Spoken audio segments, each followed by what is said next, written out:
ও মা, খাবার রেডি হয়েছে, আমি বেরোবো। সকাল 7টার সময় তোমাকে আগে কে খাবার করে দিত? হ্যাঁ, যাও বাইরে গিয়ে খেয়ে নেবে। শরীর খারাপ বৌমার, সকাল থেকে সবাই মিলে চালিয়ে যাচ্ছে। আরে চা দাও গো, হ্যাঁ, একটু তাড়াতাড়ি। এই এখনো শুয়ে যা, বৌমার হেল্প কর।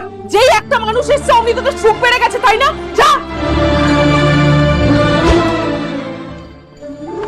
এই বাথরুমে প্যান কেন রেখেছিস? বৌমাকে দিয়ে ধোয়ানোর জন্য না? ছোটবেলা থেকে কি শিখেছি? হ্যাঁ, জাগিয়ে ধো। মা, একটা কথা বলার ছিল।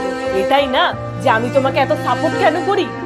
দেখো, মেয়েরা বাপের বাড়িতে অনেক আদর যত্নে মানুষ হয়, আর শ্বশুর বাড়ি আসলে এক ধাক্কায় পুরো জীবনটা পাল্টে যায়। সবাই তাকে গোলাম মনে করে, ঠিক যেমনটা আমার সাথে হয়েছিল। কিন্তু আমি তোমার সাথে সেটা হতে দেবো না।